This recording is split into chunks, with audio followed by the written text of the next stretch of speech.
are back. Yes, we are. That's Tone to Shields. I am Rob Ellis. We're wrapping things up with Chris Franklin. All right, so let's talk about Howie Roseman, Tone, and the faith level that you have. Here's what we already know, and there is such a long way to go. We haven't even gotten to the draft. We haven't gotten to free agency. We don't even know the entirety of the coaching staff, okay? But what we do know right now is they kept Nick Sirianni. That's the biggest move thus far. They brought in two new coordinators, Vic Fangio and Kellen Moore. Let's just start there with your core three of your coaching staff.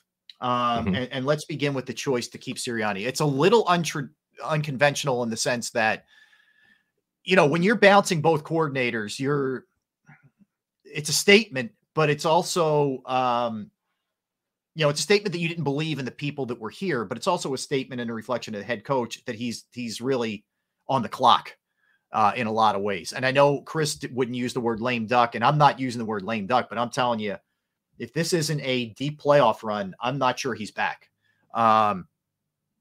You know, there's a whole different kind of heat on Nick Sirianni. You know, he went from unknown coach that they brought in, slow start, then got hot, incredible year last year. The expectation was to get back to the Super Bowl. Now it's, what is this guy? Right. You know, that's why, you know, I brought it up the way I did, you know, in terms of, you know, you guys said it, right? You lose play call, you give up play calling, and then you lose control of your entire offense. What's the next step after that? You feel me? So it's like, I'm not, look, I'm a bottom line guy. I try not to be all the time because, you know, life has nuance, but I'm usually a bottom line guy. I'm usually a matter of fact guy. And I'm usually an all or nothing kind of guy. This seems them keeping Nick Sirianni on this roster, on this team, knowing all the changes they made with the staff. It kind of it smells like the Sean Desai move, right? You know, you demoted him, but you still kept him in the building. You took away all his power, but he's still in the building doing something. What, sharpening pencils? What is he doing? So I'm not a fan of the dynamic, I guess, but it all remains to be seen. I just don't know how Nick Sirianni. I don't see how this formula can last and end on a high note. You asked about my trust level right now, just Howie Roseman, just the whole situation. Right now, on a scale of 1 to 10, 10 being I trust the Eagles unequivocally, 1 being I don't trust them at all. I think right now I'm at a 5 with the Philadelphia Eagles. I'm at a 5 or 6 when it comes to trust. So many things went wrong this past season. So many miscues, miscalculations. The way, and on top of that, you factor in their philosophy and their process when it comes to certain things. I'm just struggling. I'm struggling to really have undying faith, you know, in this organization because of the way they've made certain moves. Now, look, I am optimistic about the quarterback. I'm going to remain optimistic about the OC because I'm excited to see what wrinkles he can add to this offense. I'm curious to see how much different Vic Fangio's defense is with him calling it rather than someone else. I'm really curious to see that as well. But, it's just I'm not on stable ground right now with the Philadelphia Eagles. I'm really curious to see if this team was so horrendously coached on both sides of the ball. Now I can divorce Nick from the defensive side of the ball. You know, that part's easy. They were just horrendously coached. Every core fundamental. They didn't take the ball away. They didn't sack the quarterback. They couldn't get off the field on third down. You name it across the board. They were terrible. And also the players just weren't good. They weren't good, right? So that, okay, put that aside. I'll be very curious what Fangio does. And Fangio's got a long track record. The other side of the ball was equally horrendous, if not worse. And I'm even though the numbers were still okay. So what I'm saying to myself, I'm trying to delineate if that was Nick or Brian Johnson was just so far over his head at this point. I don't know which. And we're going to know pretty quickly how much of it was who and what and whatever. Well, based off them firing Brian Johnson, that infers that they felt like he was the issue. But I think it was and that's where he bit the bullet for Nick Sirianni's deficiencies, in my opinion. Could be, right? Could be. Very, very well could be the case. That's what I'm curious about. I do think that Nick can be the CEO guy. I do. I think you can be someone who is invested and involved in a lot of different things without doing the day-to-day as far as the offensive game planning. I think he can do that.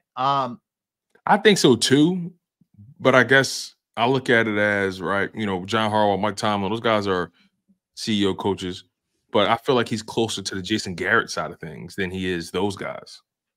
You know what I mean? Jason Garrett was a CEO coach, but Jason Garrett kind of just seemed like a face. You know what I mean? Nick Sirianni, he has to earn he still has to earn a lot of equity, not just with me, but in the NFL to even be considered, one of the top CEO coaches in this league, like a Harbaugh and a Mike Tomlin. He's nowhere near in that room.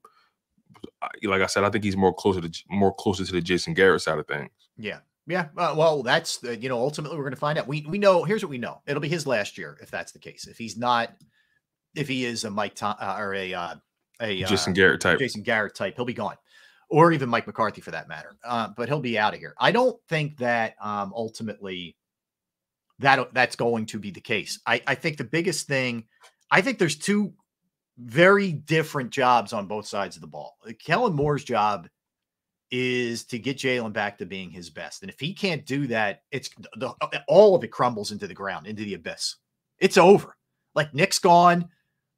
Everything's going to be cleaned out. Everything. I'm talking both sides of the ball. This thing, you go into almost a bad place. So you got to fix, first and foremost, that is the biggest thing. I feel like Fangio is more at the mercy of not having talent. But he'll coach him up better than the guys did last year. I believe that. But it's a matter of getting him he needs players. Some players. Yeah, that's where, again, this is where it's Howie, right? So you made these moves. You decided with these guys. They both have had experience. Obviously Fangio a lot more, but Moore has called plays for 6 years. So you look at these guys, and how do you get Jalen back to being elite? Is it as simple as play calling? Is it as simple as, fundamental stuff? Even though these guys are pros, sometimes they fall into bad habits. You better unlock that. And if you can't unlock that, then I don't, again, it's going to be the whole, here we go again it's Carson Wentz over again. If you don't. That's why I think that I honestly think that's why the Philadelphia Eagles are looking at it as this. They're looking at it like this. They're putting what Jalen Hurts needs at the forefront than making Jalen Hurts' comfortability is more important than Nick Sirianni's comfortability.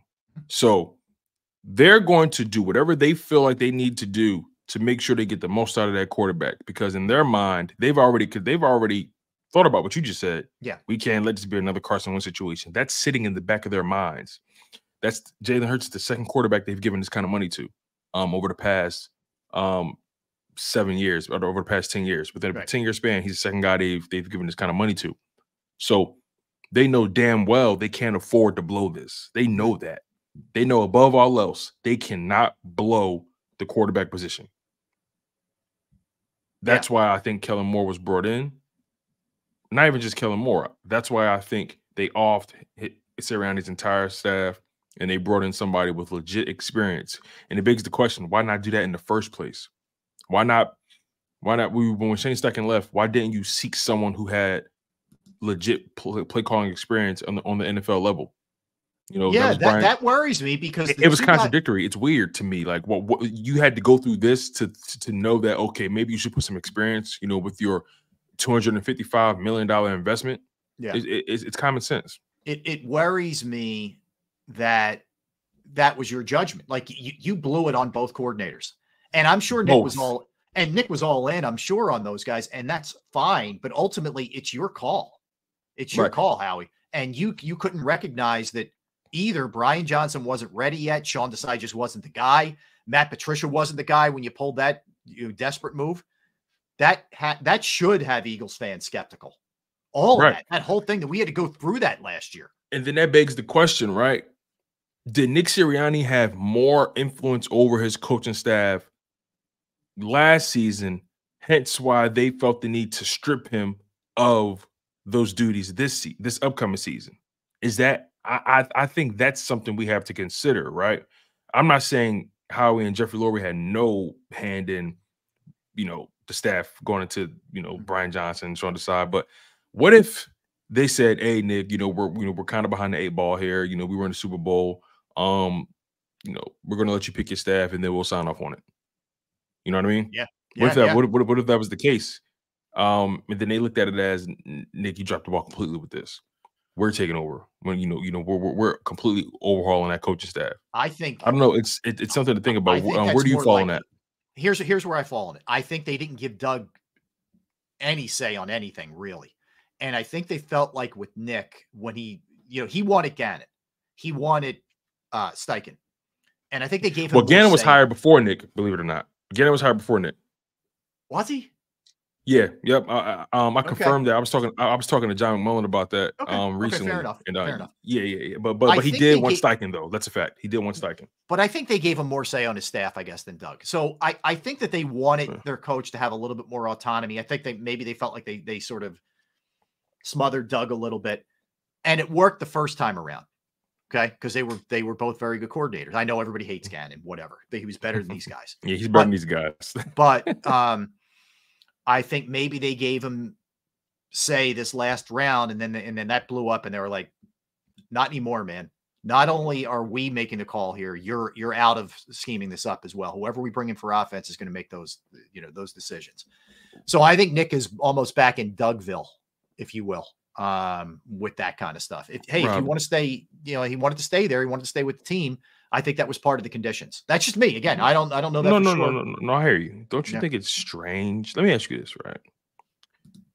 If you invested in a $255 million project, and the success of this project, the success of your company hinges on the success of this project, aren't you likely, or let me just make it simple. Are you going to hire someone with experience running a project of this magnitude, or are you going to bring in someone and bet on someone that, doesn't really have that experience, but you trust their instincts and you think they can do the job? How do you approach that? Some of it's gut, but I would err on the side of experience. I think, I think played into it, Tone. I think a little bit was the Jalen relationship, and you thought it would just be perfect. And it wasn't. And that's why sometimes they say, don't ever do business with friends or family, because it can get very sort of murky sometimes. Exactly. You wouldn't hire your cousin to run that $250 million project. I don't want my cousin anywhere near $250 million. You wouldn't hire Cliff, would you? No, Cliff's not getting near that. I want Cliff sitting next to me at the bar or in a foxhole if stuff goes sideways. But he's not getting shout out to Cliff. Cliff's not getting near my bread. He's not getting near my bread, man. You know what I'm saying? Shout out to Cliff, man. Yeah, we love Cliff. We're all for Cliff. Team Cliff, but not when it comes to my paper. You know what I mean? So, yeah, man. So that's why it's when they did what they did. Don't get me wrong. I was on the side of Brian Johnson. I'll roll with it. You know what I mean? Yeah. But then as the season progressed, I began to think to myself, if you want to get the most out of your guy, don't you want to put experienced people around him? Yeah. And then it snowballed, and it just got to a point where I'm like, they dropped the ball with those hires. Massive. They completely dropped the ball. Yeah. And again, I think Brian Johnson, I'm not saying he did a great job, but I also believe he bit the bullet for Nick Sirianni. Nick Sirianni went into those meetings, and Nick Sirianni knew damn well he was not going to push back on anything. And I think they knew that Nick wasn't going to push back on anything. So they pulled his card, and they pulled right, and they forced him to move on. They forced him to fire Brian Johnson. I'm pretty sure they forced him to demote Sean Desai. They can tell us all they want that it was Nick's decision. They're trying too hard to make us believe that. Yeah. So therefore, I don't believe it. I agree with you. I totally agree with you. All right, so then there's the gigantic coaching component to this thing. Then there's the roster makeover. Look on the offensive side. There's a lot of talent there. This should be a good offense. It just should. I mean, there's too many reasons for it not to, and obviously a lot of it hinges on Jalen. But there's too much talent there. In fairness, on the other side of the ball, here's the question marks that you have, even on the defensive line. What's the contract status of Reddick, and is he going to be unhappy playing out the last year of his deal? Is Sweat going to be unhappy playing out the last year of his deal? Then you work your way off the edges and into the trenches, and again, Jalen Carter and Jordan Davis. Is Jordan Davis going to grow up, frankly, and understand that he's got to be in shape? This is not, you're not playing Mississippi, man. You're playing 17 games against the best in the universe, and you got to be ready physically. Is Milton Williams ready to take a step up if Fletcher Cox walks? You know, and then who's is Tui Polotu that fourth guy, or do you need somebody else in there? You know, all those things along the defensive line, and that's your strength. Then you go to the other side, and we just had Chris Franklin on, and Chris Franklin believes that Nakobe Dean's going to be penciled in as a starter. I don't like that personally. Right. Then he seems to think Zach Cunningham's coming back. So, all right, those two are back, but man, you better get at least two guys who are real players, whether you're drafting them or free agency or making a trade, that can play, because you went into last year without any kind of plan B. Then you go to the secondary. He thinks Bradbury's back. I mean, there was a lot there with Chris. Like and also I want to make it clear too, right? You know, this is Chris, trying to think what they're going to do. They're going to do. What they're going to do. Right. Big difference. Not what he would do, and that's a big difference. Because I'm pretty sure if you ask Chris, what would you do in that situation? He's like, yeah, I'm eating that money on Bradbury. Totally. Now, maybe Bradbury understands I'm not getting anywhere near this anywhere else. I'll take a cut. I don't know.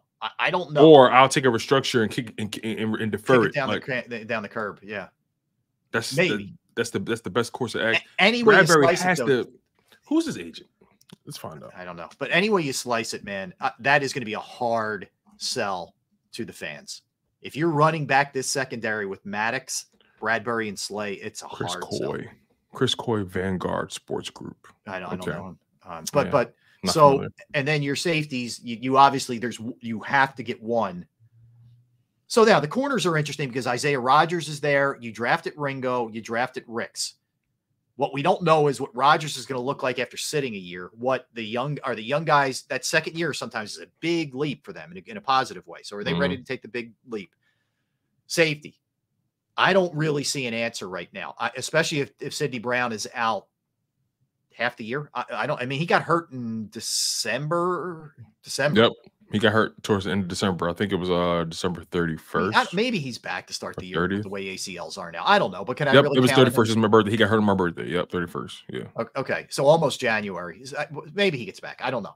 But nonetheless, you can't tell me that there aren't littered with question marks on that back seven. Oh, absolutely. It's a dog pile of just question marks and unknowns.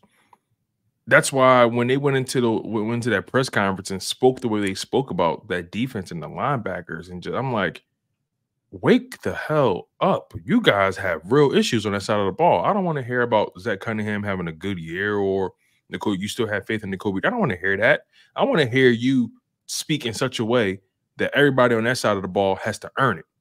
You know what I mean? Like he's like, it's delusion to an extent. Look, I have no idea when Nakobe Dean is or isn't.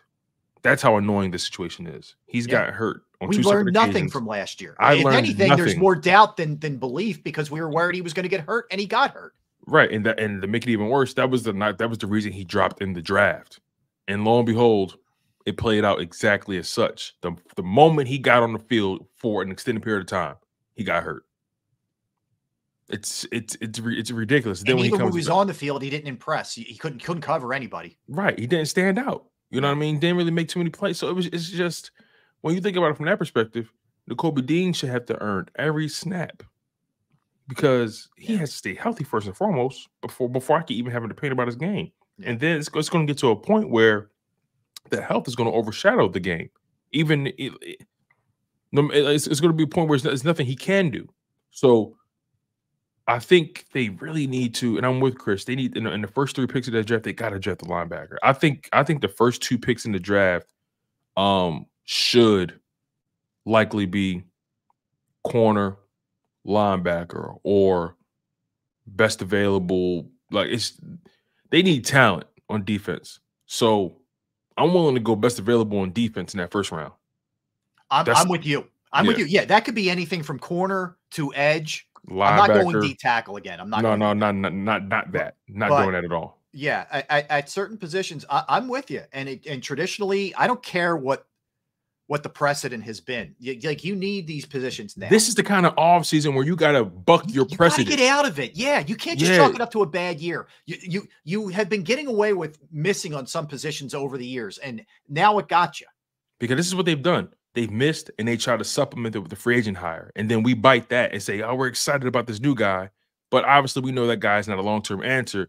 See, here's the thing. You're going to always find yourself in financial peril when you keep missing on draft picks and you keep having to supplement that with a free agent signing. Exactly. That's why they are where they are, because they have not been. If they were able to hit on, let's just go back in memory lane. How much of life would be different if they hit on what's the kid that they drafted out of Russell Douglas? How much seem to figure it out later. We seem to figure it out once he left. Didn't get the most out of him. I don't know what. Right. How much different would life be if the kid Sidney, the corner that they drafted out of Washington, Sidney Jones. Imagine if he would have hit, because he was a talented dude in the draft. He was supposed to be one of the best He corners. was never the same off of it. And then he ruptured Achilles.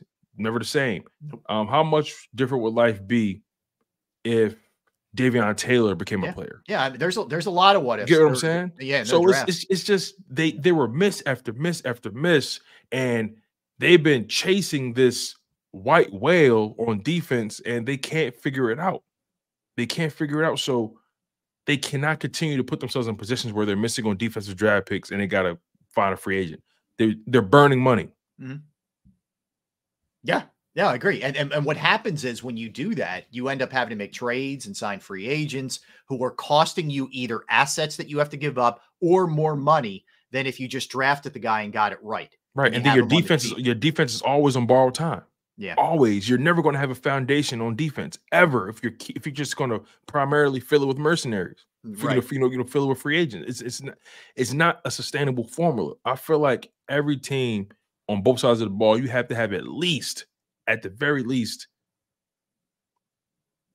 maybe 6 guys that you drafted, 6 or 7 guys that you drafted that are players, and then you sprinkle in free agents to supplement what you have. Yeah. When you're so one-sided, the offense is mainly drafted guys. There's only 2 guys on that offense, I believe, that were free agents or trades, and I think that's AJ Brown and DeAndre Swift, when he was here. So right. Overall, though, in the Super Bowl year, there was only 1 guy on the roster that was not drafted in offense, and that was AJ Brown.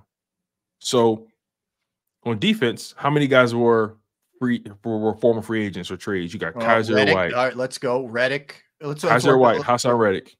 James Bradbury. Darius Slay. CJ Gardner-Johnson, Darius Slay. That's 5 guys right there. Yeah, your homegrown talent was Fletcher.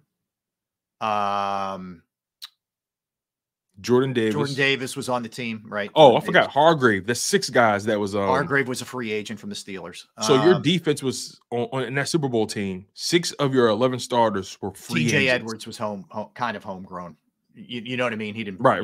Yeah, he was undrafted. Right, he was undrafted. So I consider that homegrown. Mm-hmm. TJ Edwards, Fletcher Cox, Milton Williams.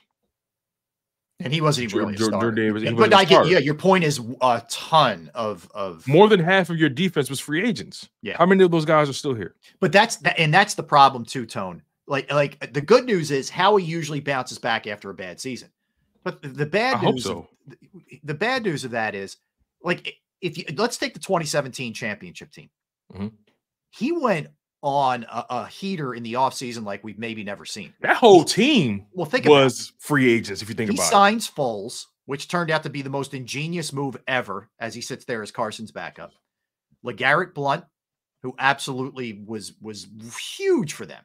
Okay. Chris Long, who was a phenomenal rotational edge that you got. Patrick Robinson, who started off slowly, but then came on and had the huge interception in the NFC Championship game. Torrey Smith, Alshon Jeffrey. I'm just saying, like, these guys were all, like, most of those were moves that he made that offseason, but a lot of these guys were free agents. And I'm missing a bunch of guys who just played great for them that they literally just picked up that year or in season. They went out and got Jay Ajayi. Mm-hmm. God, I'm trying to think of who else. But there was a lot, man. But it's hard to get that much right in an offseason. Really is. Mm-hmm. When you think about that Super Bowl roster in 2017, a lot of those guys were free agents, or guys they traded for. LeGarrette Blount, wasn't drafted by the Eagles. Alshon Jeffrey wasn't drafted by the Eagles. Torrey Smith was not drafted by the Eagles. Who else here? Stefan Wisniewski, who was the left guard, was not drafted by the Eagles. Brandon Brooks, not drafted by the Eagles. Timmy Jernigan, not drafted by the Eagles. Nigel Bradham, not drafted by the Eagles. Ronald Darby, Rodney McLeod, Malcolm Jenkins, not drafted by the Eagles. That team, when you really think about it, how could we definitively say that they had a Super Bowl window with that many free agents? Were we kidding ourselves? And I still haven't named all the guys, right? Chris Long, you know what I'm saying? Yeah. There's so many guys I can probably again call on, but were we kidding ourselves back then that they had a real Super Bowl window with that many free agents comprising your Super Bowl winning roster? Mm-hmm. What's your thoughts on that? I think it's impossible to maintain that. I think it's impossible not to. That is the exception. What happened in 17? That was lightning in a bottle, literally. Yeah, you have to draft well, or else long term it's going to get you. And it got the Eagles. It got the Eagles this year. They got off to a great start, but it got them eventually. And yeah, there's some things you couldn't account for. Like, I don't blame Jalen turned the ball over a lot. The Eagles couldn't have anticipated that. There's some things that are out of a coach or a front office control. Some of it, like we always talk about, Tone, some of it falls on the players. No doubt.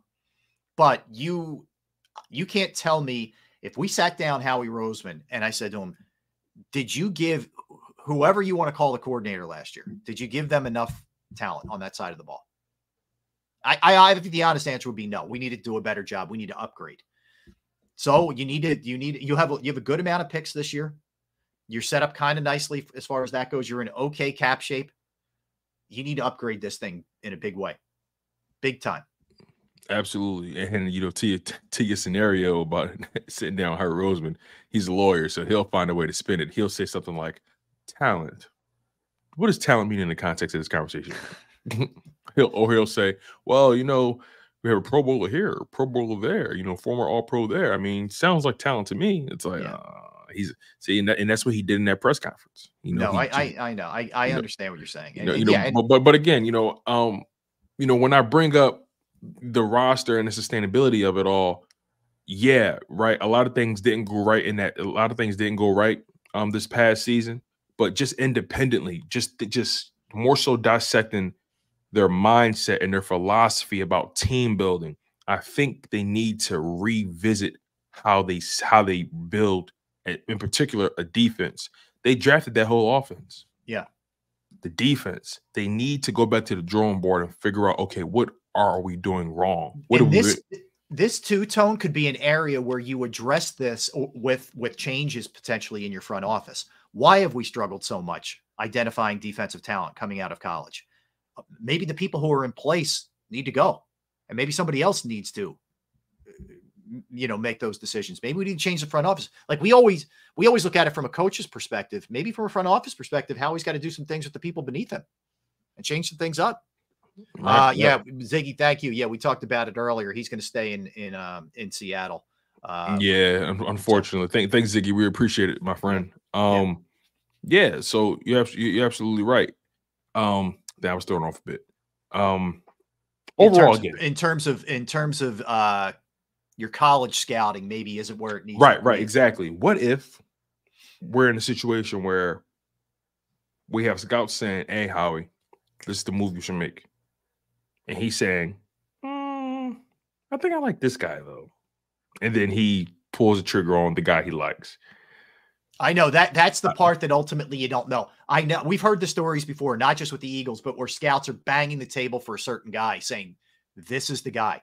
And then a GM overrides it and it turns into a disaster. All you can do is make your recommendation. I get it. So I don't know. Right. But here's the sad part about it. Those scouts are going to get the shit into the stick. Totally. Because the GM chose a player that they didn't recommend. But you know what the story is going to be? Wow, this team, they need to fire that whole scouting department. Who's scouting these players that this team has? And if you ask the scouts, it's like, not us. We like these guys. They're choosing these guys. So if, someone's always going to have to bite the bullet for somebody above them. That's just the way it works. You and I know that all too well. So this thing that the Philadelphia Eagles got going on this offseason, it's going to make or break them. I agree with you. It's going to be. Here's what it does, Tone. It ensures that the coach is gone if they don't have a successful season. Mm-hmm. I think what it really does is, I think Jeffrey Lurie's got to take a step back and really examine things. Then with Howie, if it, should I invest this much trust? What has happened here ultimately? How do I need to look at this thing through a different lens, potentially? So you better hope that Nick is the guy. You better hope that the coordinators you brought in, and again, Howie's got to have Tone at worst, like a B+ offseason. Mm. I don't see it getting much lower than that, and this team being able to, threaten the 49ers or whatever in the NFC. I really don't. Right. I think what they need, okay. So I want to be as realistic as possible. To me, their goal, because they were so awful on defense, yeah, their goal should be to go from awful to being respectable. I agree. Solid's where I'm at. I don't. That's the goal, in my opinion. I am not unrealistic enough to think this is going to turn into a top 5 defense. I just need them to be solid and let your offense carry it. Can you be solid? Yeah. Can you go from being one of the worst defenses in the league? Can you at least be top 15? Yeah, be middling. Create some turnovers, get to the quarterback a little bit better, and get a few stops. Yeah, that's all. Because that's what I called for going into this season, going into the last season. I said, if this Eagles team is going to be successful, yes, the offense is going to have to carry most of the load, but this defense, at bare minimum, just has to be competent and opportunistic. Agreed, man. And they were neither of those things. No, not even close. Not even close. All right. Let's think. I want to kind of pick up on a couple things off of this when we get back, and then we'll mix in some other stuff that's going on around the world of sports as well. So we'll do all that when we come back. And then at 1 o'clock, our NFL segment. Don't go anywhere. Tone and Rob, let's talk about Pro Action Restoration. Pro Action Restoration is the place that you turn to if you have water, fire, smoke, mold damage, you name it, or something else. You're not really sure if you can handle it. Just reach out. Pro Action Restoration is on call 24 hours, 7 days a week to assist. They are licensed, bonded, fully insured, and they've been serving the tri-state area for more than 2 decades. Pro Action, and I can tell you this from personal experience, Pro Action Restoration will work in conjunction with your insurance company. I know when I had my issue with some flooding from the upstairs into the downstairs, they were great at diagnosing the problem and also going about everything that I needed. I needed new ceiling. I needed a new wall. I needed new carpet, and they handle all of those things for you. So you're not, trying to reach out to 3-4 different types of parties. So again, water, fire, smoke damage, mold remediation, you name it, they can handle it. Give them a call right now. 610-623-3760, 610-623-3760, or online at proactionrestoration.com. That's proaction.